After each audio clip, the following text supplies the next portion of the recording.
টাকা কেউ ফেরত পাওয়ার জন্য কিন্তু হজে যায় না, শুধু বলে যাবে যে এই করবেন সেই করবেন। কোটা থাকে 1 লক্ষ প্রায় 30,000, এবার 1,29,200 জন আছে। দোয়া করছে যে ওনার কারণে আমরা এত ভালো আছি। আমাদের মাননীয় উপদেষ্টা প্রথম দিন থেকে একদম সক্রিয় ছিলেন। তিনি যেমন হজ ক্যাম্পে গিয়েছেন রেগুলারভাবে, আপনারা জানেন, এবং প্রতিটা ফ্লাইট চলার মাঝে মাঝেই স্যার বিমানবন্দরে যেতেন, এটা আপনারা সকলে অবগত আছেন। আমরা যেটা চাই যে একটি সমন্বিত প্রয়াসের মাধ্যমে আমরা যেন হজকে এবং ওমরাকে অত্যন্ত সুন্দর, এটার মাধ্যমে আসলে এটা হলো একটা আমানত, আপনাদের জন্য আমানত, যে আমানতের মাধ্যমে আমাদের দেশের যে বিশ্বাসটা সেটা হচ্ছে যে একেবারেই সব শেষ করে একটা দরিদ্র বলেন, মধ্যবিত্ত বলেন, উচ্চবিত্ত বলেন, তাদের একটা সর্বশেষ একটা স্টেজ থাকে যে তারা এক সময় যেন হজ করেন। তো হজ করার জন্য আমরা যারা আছে ফ্যাসিলিটেট করার জন্য আমাদেরকে আসলে প্রথম থেকে এইটাকে অত্যন্ত ব্যালেন্সড ওয়েতে আমি যেটা বলবো যে কাজ করা দরকার। আদারওয়াইজ একটা মন্ত্রণালয়ের পক্ষে সম্ভব না, যেহেতু এটা প্রাইভেট পাবলিক পার্টনারশিপের মধ্যে আপনারা যারা আছেন আপনাদের মাধ্যমে আমাদের মাধ্যমে। আমি 2025 সালে আমি নিজে হজে গিয়েছি, যেখানে আমার মনে হয়েছে যে আপনারা জানেন যে 2024-এর চেয়ে আমরা আমাদের মন্ত্রণালয় নিরলস প্রচেষ্টার মাধ্যমে 1 বছরেই আমরা 30,000 টাকা বিমান ভাড়া কমিয়েছিলাম। কিন্তু দেখা যায় যে হজের খরচের 1/5 or 1/6 কিন্তু এই বিমান ভাড়া। তো এই বিমান ভাড়া যদি আপনি অ্যাপার্ট ফ্রম দিস ভাড়া আরও কিন্তু 6 ভাগ থাকে অন্যান্য বিভিন্ন চার্জেস। তো শুধু দেখা যায় যে প্রত্যেকটা সময়ই যেটা হয় যে ভাড়া কমানো, ইটস নট লাইক দ্যাট যে ভাড়া কমালেই টোটাল হজের খরচটা কমে যাবে। এটা একটা ওয়ান অফ দি পার্ট, তবে এটা একটা বড় পার্ট, একটা মেজর পার্ট, এটা আমি স্বীকার করছি।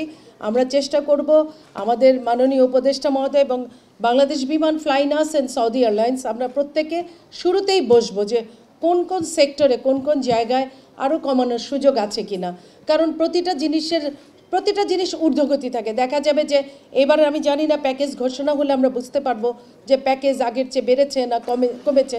আমি মনে করি যে প্যাকেজটাকে খুবই যেমন টাকা কেউ ফেরত পাওয়ার জন্য কিন্তু হজে যায় না, হজে যে টাকাটা ধরা হয় মনে করা হয় ওই সার্ভিসটা যেন পায়। আপনাদের প্রতি আমার অনুরোধ থাকবে, সরকারি বেসরকারি যে কোনোভাবে যেই যান না কেন, কোনো হাজি যখন কষ্ট করে টাকাটা জোগান দেয় সে কিন্তু আর মনে করে না যে ফিরে এসে আমার কিছু কম ওইখানে সার্ভিস হবে, আমি এসে কিছু টাকা পাবো, এই উদ্দেশ্যে কিন্তু কেউ যায় না।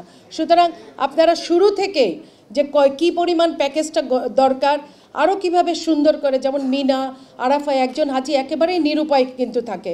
তো এই বিশেষ করে যখন আমরা হোটেলে থাকি, হোটেলগুলো নির্বাচন, আবাসটা নির্বাচন, এটা যেন শুরু থেকে, এবার যেহেতু ডেডলাইন আছে, রোড ম্যাপ আছে, আশা করি আপনাদের এই গত বছরের এটা কমে যাবে।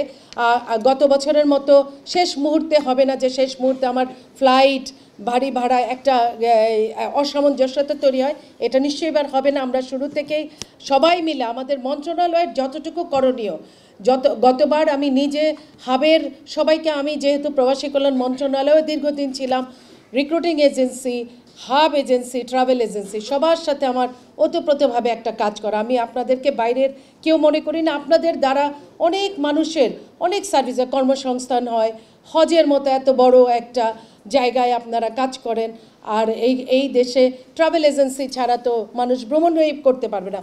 তো সব কিছু মিলিয়ে এই যে আমাদের একটা সমন্বিত, আপনাদেরকে আমি মনে করি যে প্রত্যেকের রিপ্রেজেন্টেটিভ অফ বাংলাদেশ, আমরা যেন এইখানে সকলে মিলে যেভাবে কাজ করি, ওইখানেও ওই এন্ডে যেও মানুষ যখন একেবারে নিরুপায় থাকে, এখানে প্রত্যেকে বলে গেলেন, আমি সবসময় পছন্দ করি যে আমি কি করব, আমার অপোজিট সাইড ওরাকে, কিন্তু আমি খালি সবসময় যে কোনো জায়গায় গেলে মনে হয় যে আমরা বোধহয় এক সাইডের, আরেক সাইড শুধু বলে যাবে যে এই করবেন সেই করবেন ওই করবেন। আসলে বিষয়টা এটা না, সবসময় বক্তব্য হতে হবে যে আমি এই করব, আমার এই দায়িত্ব আমার এখন থেকেই। কেন আমরা 81,000 যাব বা 82,000 যাব, যেখানে আমার কোটা থাকে 1 লক্ষ প্রায় 30,000, এবার 1,29,200 জন আছে। তো আমরা এখন থেকেই যদি এটা সুন্দরভাবে আমাদের প্রিন্ট ইলেকট্রনিক মিডিয়াকে কাজে লাগিয়ে আমরা যদি খুব ভালো করে এখন থেকে ঘোষণা দেই যে হজ এত ভালো হবে, এইবার এত ইফেক্টিভ, কেন আমরা কম যাব? কোটার কম যাওয়া মানে তো একটা ইনএফিশিয়েন্সি, আমি যেটা মনে করি। তো আপনাদের প্রতি আমার অনুরোধ, যার কাজটা শেষে যদি আইডেন্টিফাই করে নেন, যার কাজ হাজি সংগ্রহ করা, মোয়াল্লেম গাইড, এটা একটা ইম্পর্টেন্ট জিনিস। আমি নিজে দেখেছি যে গাইড এবং মোয়াল্লেম ওই পাশে যেয়ে কিন্তু অনেক জরুরি, কেন অনেকেই জানে না হজের টোটাল প্রসিজিওরটা কেমন।